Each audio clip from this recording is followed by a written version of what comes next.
มาสงก็พี่น้องทักกำลังสันดอยจึงได้มาในวันที่8 เดือนธันวาคมปีอังกฤษ2แห่งปลายเช้าเนี่ยเนาะปีแล้วค่ะ2แห่ง1 ปาก 14นี่มาในวันเดือน4ม้วนเนี่ยเนาะค่ะมาส่งเดือน4ม้วนเนี่ยเนาะพี่น้องแล้วค่ะที่อยู่ไว้ในเมืองสันดอยจึงได้เลยอยู่ไว้ในเมืองจึงไทยเนี่ยเนาะค่ะมันหนังน้ำเมืองสันดานจึงแต้วค่ะเนี่ยก็เตมีไว้ปล่อยเดือน4ม้วนเนี่ยเนาะบาดได้เป็นที่มวยต่อเมืองกึ่งเนี่ยเนาะแล้วก็4ปอกเนี่ยเนาะได้หันพี่น้องแต้วค่ะเอาลงเฟซบุ๊กกันอยู่เนี่ยเนาะแล้วก็ประจานก็ได้มีทางทุ่งบานหัดเนี่ยเนาะทุ่งบานหัดเจเบงลางเคอก็มีเหมือนกันเนี่ยเนาะก็กาปีนี้ก็มีปางปล่อยเดือน4ม้วนอยู่เซต้าเนี่ยเนาะก็กาก้นน้ำปอเกินเนี่ยเนาะเอาค่ะแล้วก็ได้ยินไอ้ก็ไอ้เสกเนี่ยเนาะตีอยู่ตั้งเมืองสันดานจึงได้ลาดม้าเนี่ยเนาะก็ว่าพ้องยามมือเลี้ยวเนี่ยก็พี่น้องแต้วค่ะเนี่ยก็อำบาอยู่ในเมืองสันดานจึงได้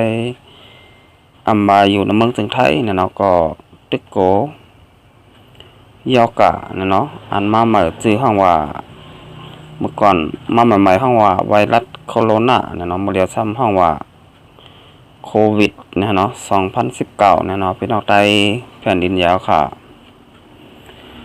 น้ำเมืองจึงแต้วค่ะแต่ก็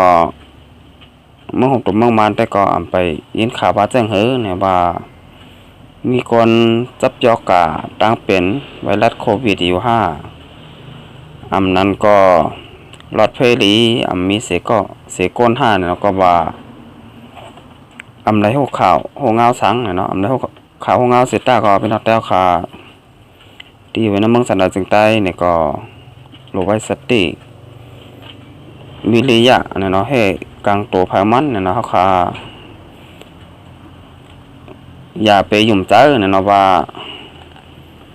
ไวรัสโคโรนาโควิดได้เนี่ยเนาะ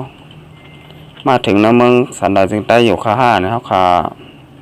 ตัวไรป้องกันตัวไว้ก่อนเนี่ยนะก็ดีที่สุดแล้วค่ะเอาค่ะอย่าไปยุ่มมันเนี่ยเนาะก็ว่ามันในยุ่มเพราะอะไรนะฮะเนาะก็ว่ามันเตะ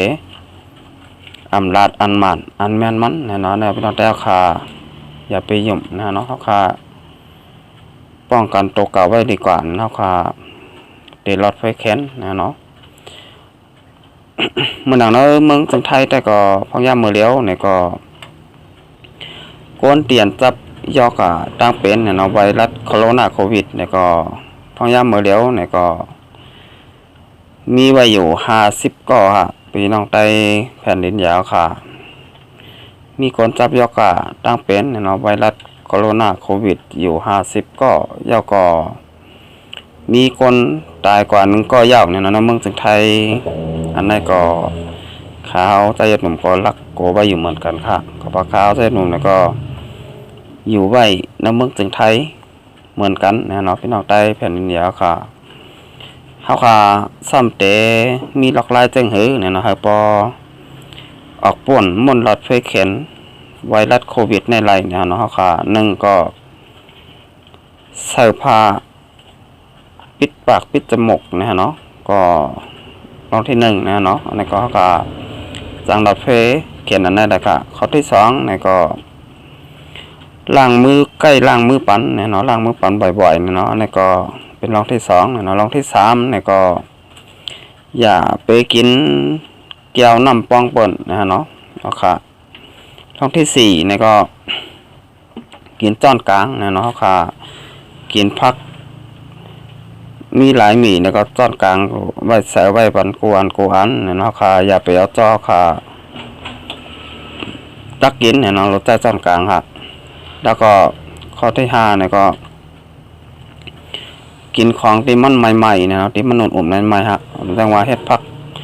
อุ่นๆใหม่ๆเสกินเนาะเนี่ยก็เฮาขาเต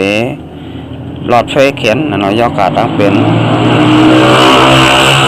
อันปลอมมาใหม่นะเนาะซึ่งมันห้องว่าไวรัสโคโรนาโควิด2019ฮะพี่น้องไต้แผ่นดินยาวขาวค่ะ โหลไล่เอาตัวรอดห้ามถอยห้างมันอันไหนค่ะมันเป็นรองยาเต้ๆนะก็พ่อค้ามาอยู่ภายในเมืองถึงไทยเนี่ยก็อำใจวานเมืองเฮาคาเนี่ยกำนันได้เฮาคาเป็นแขกวานแขกเมืองเนี่ยเนาะเฮาคาก็โหลไล่ฮู้จักเอาตัวรอดห้างถอยห้างมันหาไหลเนี่ยเนาะก็เฮาคามาอยู่ไว้บ้านปนเมืองปนก้อยเนี่ยเนาะเฮาคาก็อำใจก้นบ้านเมืองไหนเนี่ยเนาะในเฮาคาพี่น้องแต่เฮาคาเนี่ยก็โหลไล่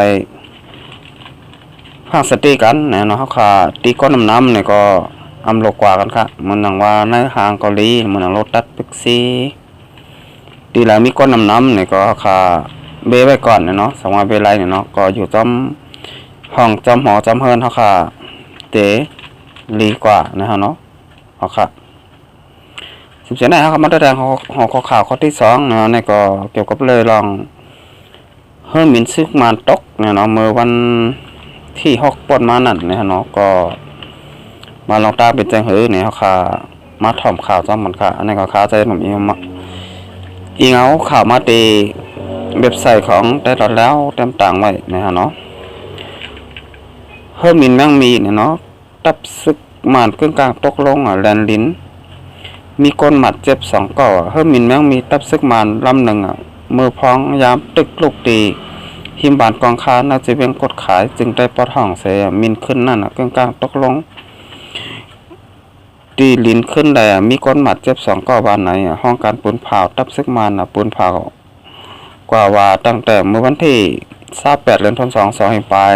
20ต่อถึงวันที่4เดือนธันวาคม2แห่งปลาย20ป่นมานั่นซึกมานเสียมได้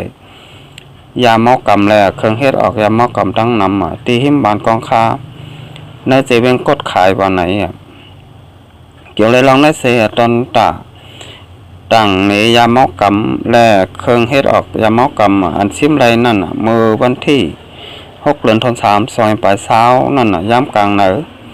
ซึกมานเอาเฮิรมินแม่งมี4ลำตั้งผู้สื่อข่าวในเมืองนอกเมืองอีกตั้งพ้องต่างภายซึกกูเมืองกว่าตีหิมบานกองค้าเจเวงกดขายบ้านไหนไว้เสซึกมานในยามเมาก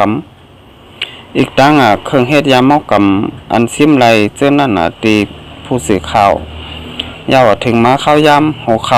ำเฮิรมินยังมีตับซึกมาน4ลำอันต่างผู้สื่อข่าวในเมืองนอกเมืองแหละผู้ต่างซึกกูเมืองตาลำหนึ่งเมื่อพ้องยามตึกลูกตีหิมบานกองค้าเสียมินขึ้นเตะปอกเมื่อขึ้นนั่นเครื่องจักรมันมีปัญหาเครื่องก้างตกลงตีเหรียญในยาวอะไรฮู้ว่าเพื่อมินแม่งมีตับซึกมาอันเครื่องก้างตกลงนั่นป้าเจียมพ้องต่างกูเมืองมีก้นขี่จอม15ก็ก้นขี่จอมแต่มีรองหมัดเจ็บสังมีก้นฮอเฮิรมิน2ก็หมัดเจ็บไว้วันไหนเนี่ยเนาะนี่ก็อีเอาข่าวมาตีข่าวของเว็บไซต์ได้แล้วเกี่ยวกับเลยลองซึกมานเขาเนี่ยเนาะก็เนาะผู้สื่อข่าวในเมืองนอกเมืองและผู้อะไรเนี่ยเนาะผู้เต้นต่างเนี่ยเนาะตับซึกเนี่ยเนาะก็ในเมืองนอกเมืองเหมือนกันนะเนาะก็เฮิรมินแม่งมี4ลำเนี่ยเนาะลูกตีเนปิตอเสร็จแล้วบินกว่าตีวานกองค้าเนี่ยเนาะเซเว่นกดขายเมื่อกว่าแต่เป็นสังเนี่ยเนาะเมื่อมาเนี่ยค่ะมีปัญหาเนี่ยเนาะเครื่องบินขึ้นแล้วก็ตกลงมาขึ้น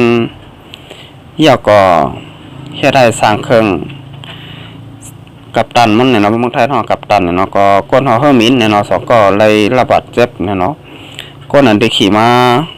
จอมแต่ก็ได้รับบาดเจ็บสังเนี่ยเนาะก็รัดเพดีอยู่เนี่ยเนาะมีตั้งก้นในเมืองนอกเมืองมีไว้ตั้งน้ำเนี่ยนี่ก็เป็นแผนการเนี่ยเนาะซึกมานเขาเนี่ยฮะแผนการของเขาเนี่ยเนาะก็เตละหันบาเมื่อก่อนป่นนาในปอหึงเนี่ยเนาะเมื่อป่นมาหมอกเดิน2เดือนก้อยเนี่ยตีตับซึกของเสียวขึ้นจึงใจCSS เนี่ยเนาะเงียบเลย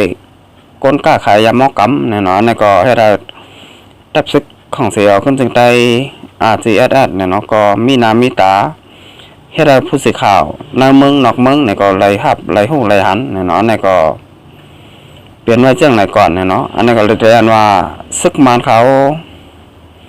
แก้เกมเนี่ยเนาะแก้เกมเจ้งหือล่ะเนี่ยก็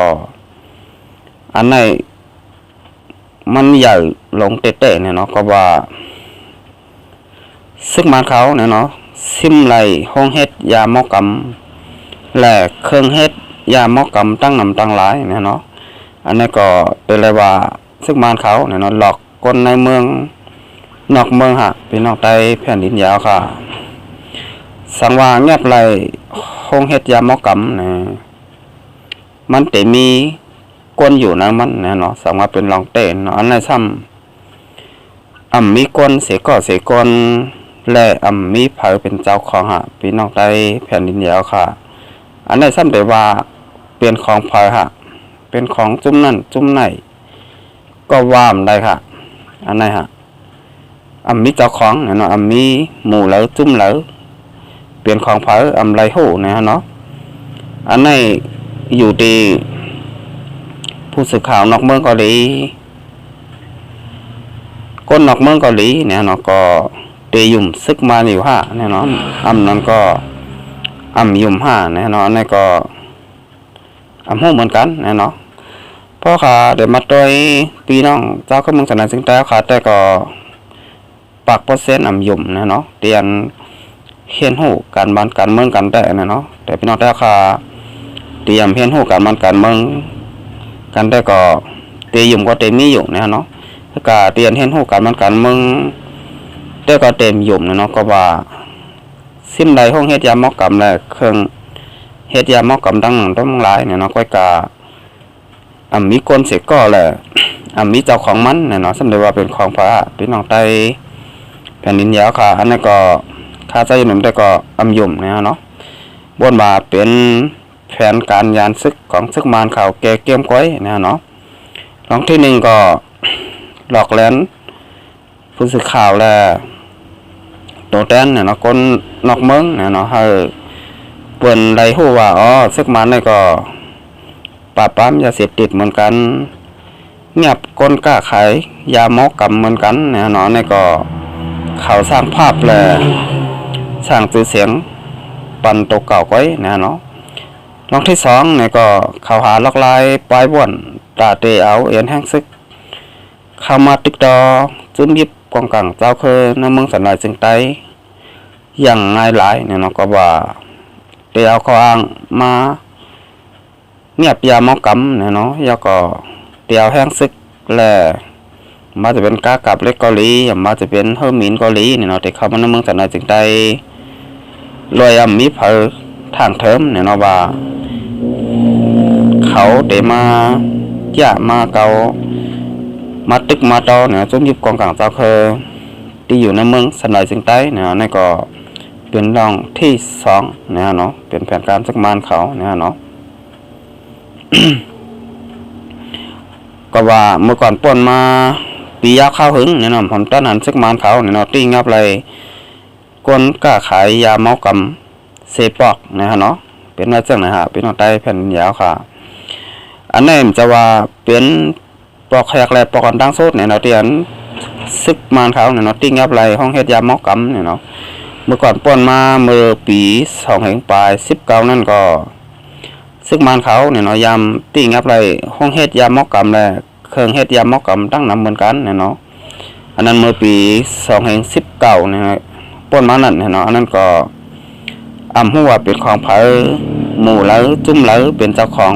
เหมือนกันค่ะนั่นน่ะปอกกำหนึ่งยาวก็ปอกกำสองเหมือนกันไว้นี่เนาะในพี่น้องแต่ค่ะก็บ่นว่าเตฮู้อยู่ห้างปล่อยห้างมันนะว่าตีอันซึกมารเขาเนี่ยน้องเงียบไหลห้องเฮ็ดยามอกกำแลเครื่องเฮ็ดยามอกกำในเป็นเกมการเมืองแลเป็นแผนการของซึกมารเขาก้อยเนี่ยเนาะใจลองเต้มันค่ะอันนี้ค่ะเอาค่ะตอนตาคำขึ้นในนี่ก็รายการพวกได้เต้นนี่ก็เดยันกึดดื้อไว้กันค่ะสังกัยมาฮบมางากันทางวันนะค่ะมาส่งค่ะ